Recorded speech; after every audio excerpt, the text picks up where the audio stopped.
Hello दोस्तों, क्या हालचाल है आपके। माई सेल्फ सी नितिन राजपाल।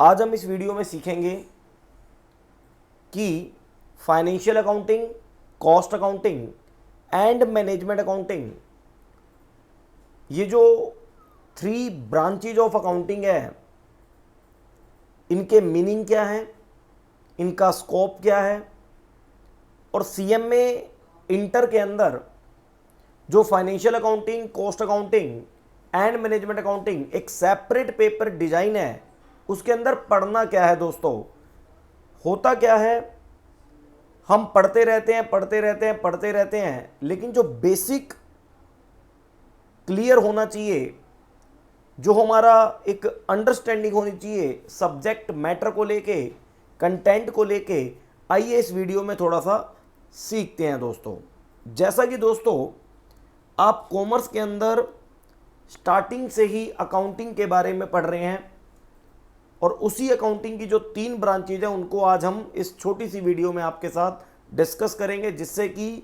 तीनों पेपर को आप कहीं से भी अगर पढ़ते हैं तो कहीं ना कहीं आपके मन में ये पिक्चर क्लियर रहे कि फाइनेंशियल अकाउंटिंग के अंदर ये होता है, कॉस्ट अकाउंटिंग के अंदर ये होता है, और मैनेजमेंट अकाउंटिंग के अंदर दोस्तों ये होता है। तो लिखेंगे भी मेरे साथ, समझेंगे भी। दोस्तों, एक वर्ड है दोस्तों accounting.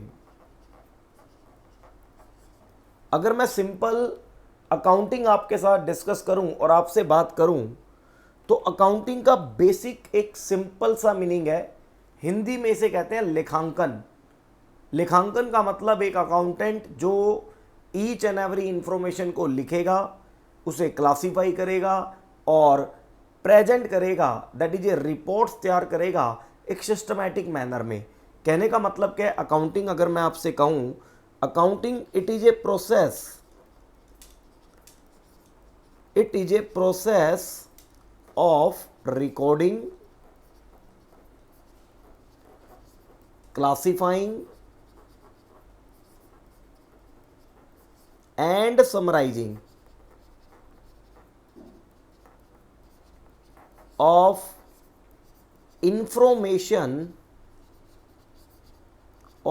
informations in systematic manner। Systematic manner का मतलब दोस्तों इस तरीके से प्रेजेंट करना, इस तरीके से प्रिपेयर करना, जिससे कि एक नॉर्मल पर्सन को भी वो चीज़ें समझ आ जाएं। तो अकाउंटिंग का मतलब चीज़ों को रिकॉर्ड कर लें, उन्हें अलग अलग क्लासीफाई कर लें एंड उन्हें समराइज कर लें एक सिस्टमैटिक वे में। अब बात आती है कि ये जो अकाउंटिंग है, इसकी फर्दर तीन ब्रांचेज है दोस्तों, जो आपको सीएम में इंटर में पढ़नी है। एक है जी फाइनेंशियल अकाउंटिंग,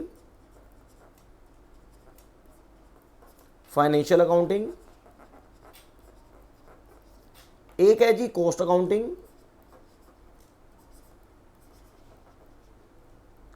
अकाउंटिंग, और एक थर्ड है जी दोस्तों मैनेजमेंट अकाउंटिंग।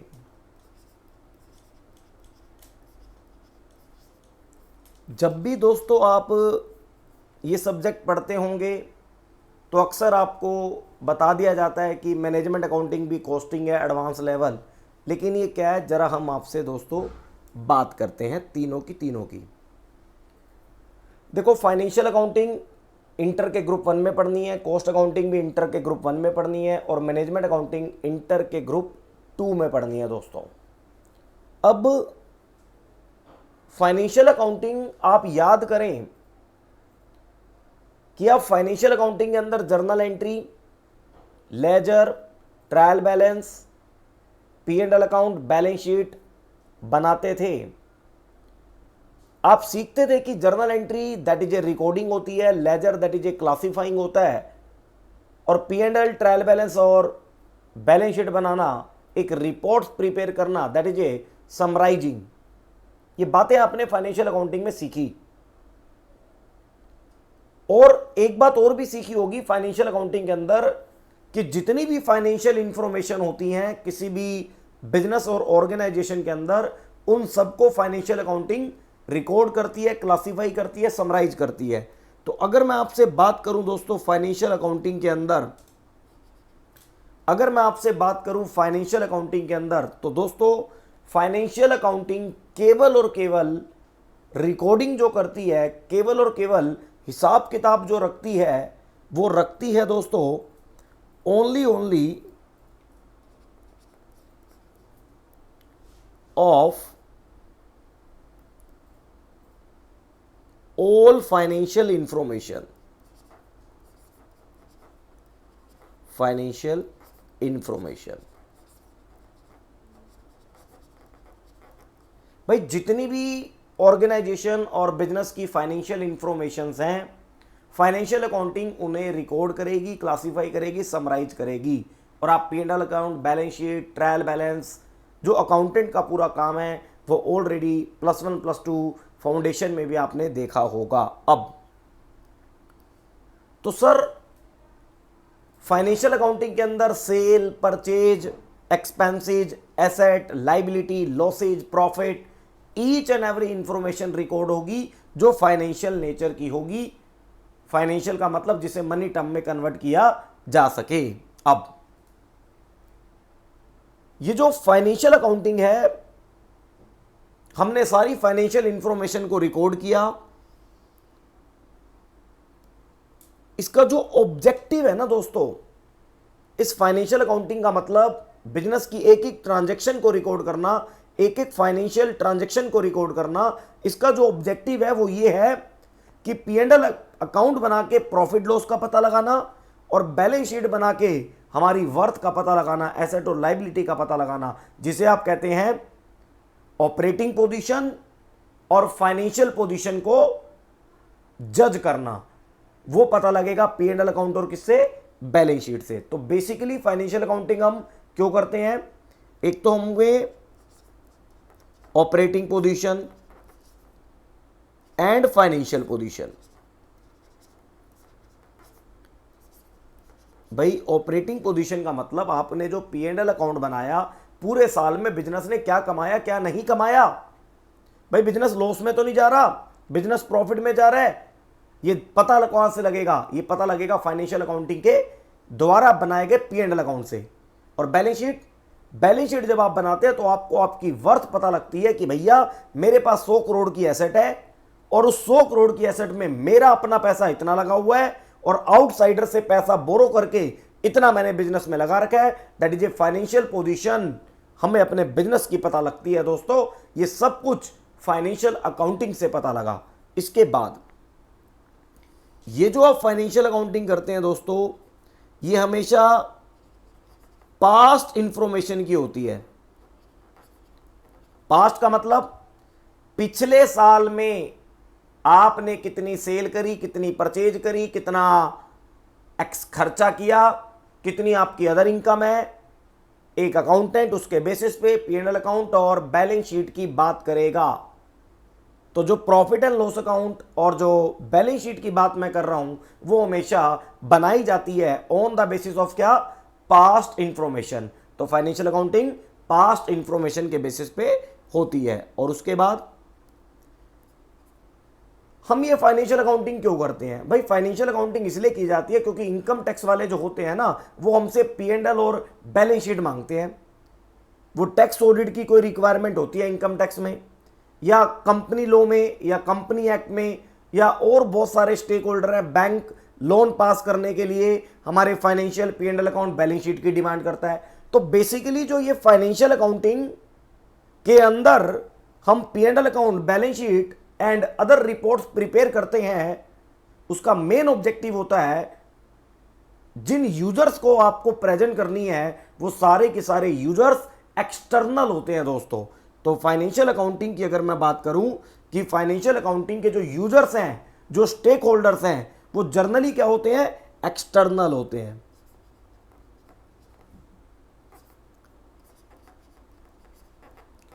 एक्सटर्नल यूजर्स का मतलब वही बैंक हो गए, इनकम टैक्स डिपार्टमेंट हो गया, गवर्नमेंट हो गई, या अदर कोई भी ऑर्गेनाइजेशन है जो आपके बिजनेस के बारे में जानना चाहता है। तो वो आपके बिजनेस के बारे में कैसे जानेगा, देख के तो पता लगेगा नहीं, तो बिजनेस के बारे में अगर आपको जानना है तो आपको कंपनी के P&L और बैलेंस शीट को देख के ही जज करना पड़ेगा कि इस बिजनेस के हालात कैसे हैं। ये बिजनेस के हालात कहते हैं दोस्तों, तो वो फाइनेंशियल अकाउंटिंग से आपको पता लग जाएगा। इसलिए कहा जाता है कि financial accounting is a language of business, business की लैंग्वेज है। आप फाइनेंशियल अकाउंटिंग को देख के बिजनेस को समझ सकते हैं कि बिजनेस के हालात कैसे हैं और बिजनेस के हालात सही है या सही नहीं है, बिजनेस प्रॉफिटेबल है या प्रॉफिटेबल नहीं है। तो basically financial accounting mainly concerned है किससे?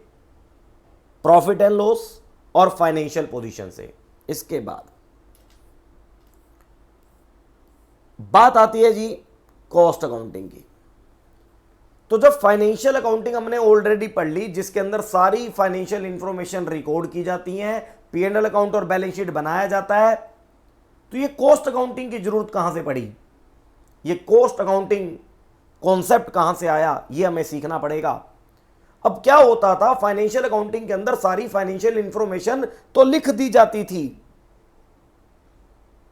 लेकिन फाइनेंशियल अकाउंटिंग हमें यह नहीं बताती थी कि हम जो पर्टिकुलर प्रोडक्ट बना के बेचते हैं, जो हमारा मेन लाइन ऑफ बिजनेस है, प्रोडक्ट बना के बेचना, बस फाइनेंशियल अकाउंटिंग बेचे गए को सेल, परचेज किए गए को purchase, all other expenses minus करके बस प्रॉफिट बता देता है ओवरऑल कि बिजनेस का ओवरऑल प्रॉफिट ही है। लेकिन अगर हमारा जो मेन लाइन ऑफ बिजनेस है प्रोडक्ट बनाना, अगर मुझे उस पर्टिकुलर प्रोडक्ट बनाने की टोटल कॉस्ट का पता लगाना है कि भैया इस प्रोडक्ट को बनाने में खर्चा कितना लगा, तो इसके लिए दोस्तों आपको पढ़ना होगा क्या? फाइनेंशियल अकाउंटिंग की जगह कॉस्ट अकाउंटिंग दोस्तों। क्योंकि कॉस्ट अकाउंटिंग ही एक ऐसा कॉन्सेप्ट है, एक ऐसा सब्जेक्ट है जो सेपरेटली वर्क करता है केवल और केवल प्रोडक्ट की कॉस्ट फाइंड आउट करने में और उसके बाद उसका सेलिंग प्राइस डिटरमाइन करने में। तो कॉस्ट अकाउंटिंग क्या है जी? कॉस्ट अकाउंटिंग जिस तरीके से financial accounting all financial information को रिकॉर्ड करती है, उसी तरीके से जो कॉस्ट अकाउंटिंग है ओनली रिकॉर्डिंग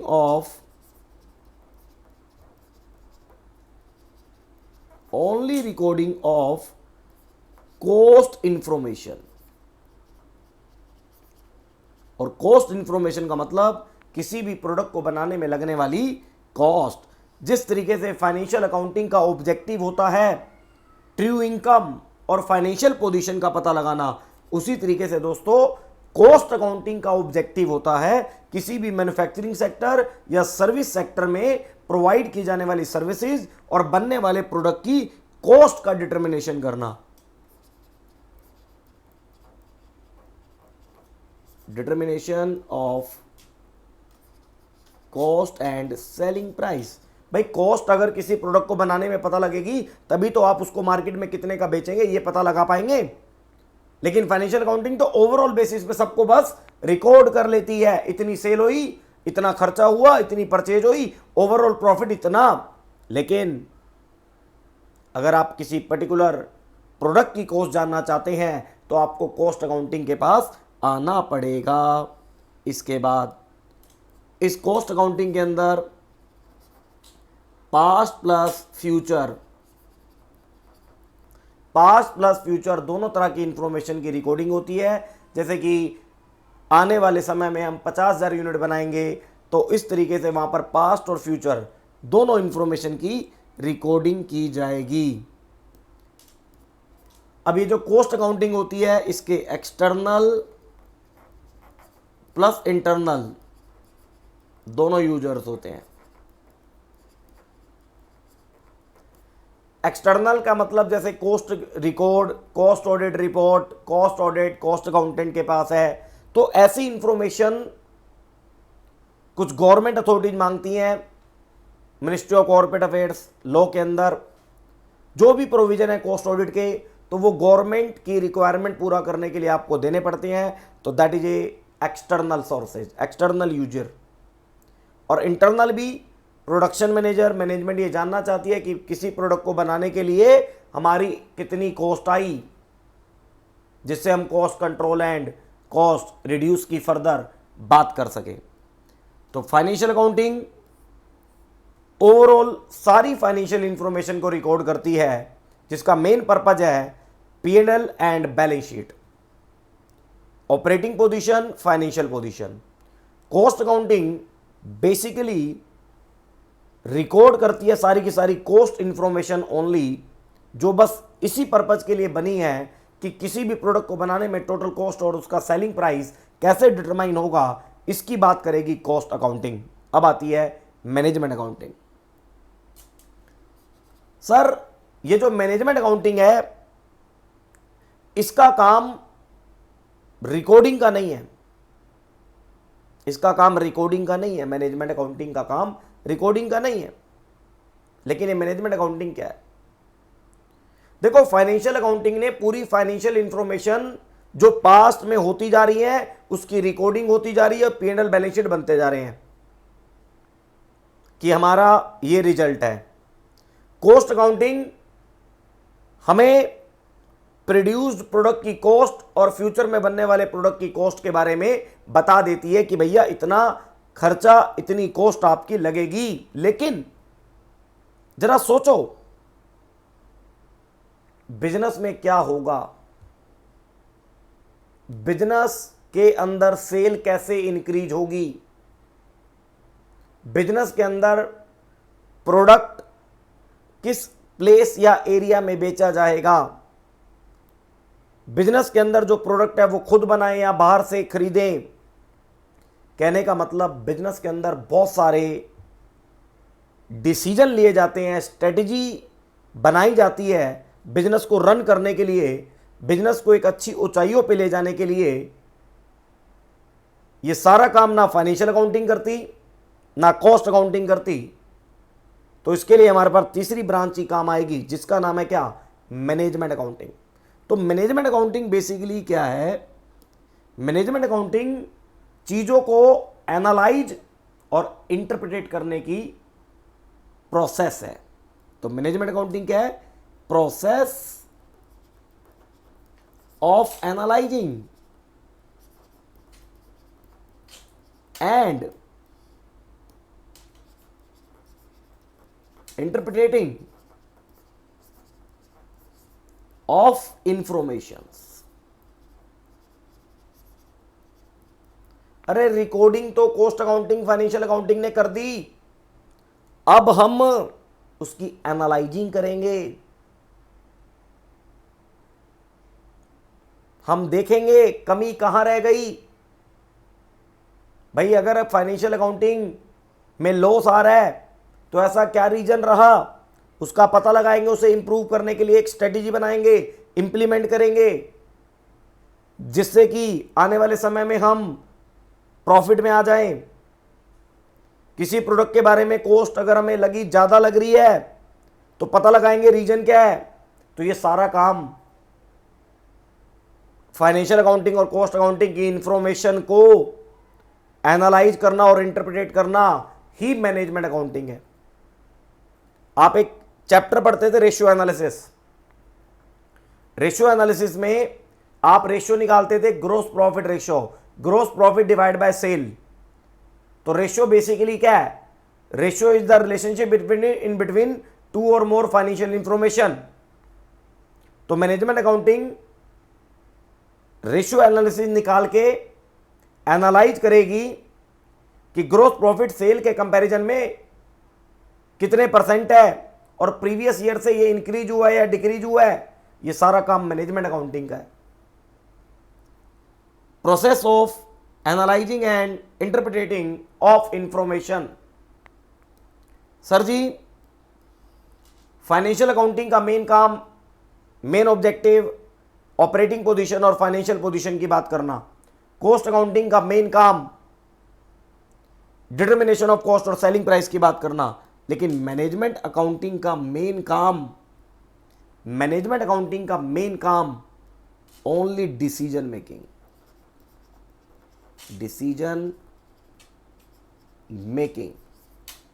इसके अंदर टोटली डिसीजन मेकिंग होगी। अब वो डिसीजन मेकिंग वेल्थ को इंक्रीज करने के लिए, बिजनेस को प्रॉफिटेबल में लाने के लिए, बिजनेस के प्रॉफिट को इंक्रीज करने के लिए, प्रोडक्ट मैन्युफैक्चरिंग या अदर जो भी बिजनेस के अंदर डिसीजन लिए जाएंगे, वो सारा ऑब्जेक्टिव है मैनेजमेंट अकाउंटिंग का।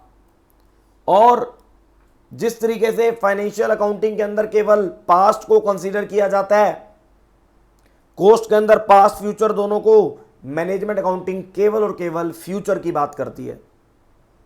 मैनेजमेंट अकाउंटिंग केवल और केवल फ्यूचर की बात करती है, क्योंकि कोई भी चीज में अगर इंप्रूवमेंट करनी है तो वो भविष्य के लिए होगी। कभी भी आप पास्ट में घटित चीजों के प्रति आप बिल्कुल इंप्रूवमेंट नहीं कर पाएंगे। भाई जो हो गया वो तो हो गया, जो लॉस बिजनेस में हो गया वो तो हो गया। अब पछताए होत क्या जब चिड़िया चुग गई खेत, बात वही है जी। लेकिन मैनेजमेंट अकाउंटिंग कहती है हम जितने भी डिसीजन सजेस्ट करेंगे, जितनी भी स्ट्रेटजी फॉर्मुलेट करेंगे, डेवलप करेंगे, इंप्लीमेंट करेंगे, वो सारे के सारे एक्शन हमारे फ्यूचर के लिए होंगे, ओनली फॉर फ्यूचर दोस्तों। और जो मैनेजमेंट अकाउंटिंग के यूजर्स हैं वो एक्सटर्नल नहीं है, इंटरनल है। इंटरनल्स यूजर्स क्यों है भाई? जो टॉप लेवल मैनेजमेंट है, टॉप लेवल मैनेजमेंट है, उनको बहुत सारे डिसीजन लेने होते हैं। तो जो मैनेजमेंट अकाउंटेंट है वो चीजों को एनालाइज करके, इंटरप्रिटेट करके अपनी टॉप मैनेजमेंट के सामने प्रेजेंटेशन देगा। इंटरनल पार्ट है ये मैनेजमेंट अकाउंटिंग। मैं अपने बिजनेस को कैसे आगे बढ़ा रहा हूं, ये गली गली ढिंडोरा नहीं पीटना, इंटरनली बातें हैं ये। टॉप मैनेजमेंट के आगे बिजनेस मीटिंग जिसे आप बोलते हैं ना, बड़े बड़े बिजनेस में आपने सुना होगा कि आज मेरी बिजनेस मीटिंग है, तो that is a business meeting के अंदर मैनेजमेंट अकाउंटेंट टॉप मैनेजमेंट के सामने इंफॉर्मेशंस को, जिसके प्रति डिसीजन लेना है, जिसके बेसिस पे डिसीजन लेना है, एक अच्छे मैनर में एनालाइज और इंटरप्रेट करके प्रेजेंट करेगा। स्वोट एनालिसिस आपने सुना होगा, स्ट्रेंथ, वीकनेस, अपॉर्चुनिटी, थ्रेट। तो इस तरीके की सारी बातें जो भी मैनेजमेंट लेवल पे डिसीजन की होंगी वो सारी होंगी दोस्तों किसके अंदर? मैनेजमेंट अकाउंटिंग के अंदर। तो बेसिकली 3 पॉइंट में अगर मैं आपको समझाऊं तो यही है: फाइनेंशियल अकाउंटिंग, फाइनेंशियल इंफॉर्मेशन को रिकॉर्ड करना, प्रॉफिटेबल और financial position. Cost accounting, cost को फाइंड आउट करना, सेलिंग प्राइस को डिटरमाइन करना। और management accounting totally decision making only for future, only for future. तो ठीक है दोस्तों, मैं आपका दोस्त नितिन राजपाल। देखिए इसको, समझिए इसको, फिर मिलते हैं किसी नेक्स्ट वीडियो में। तब तक के लिए टाटा, बाय बाय।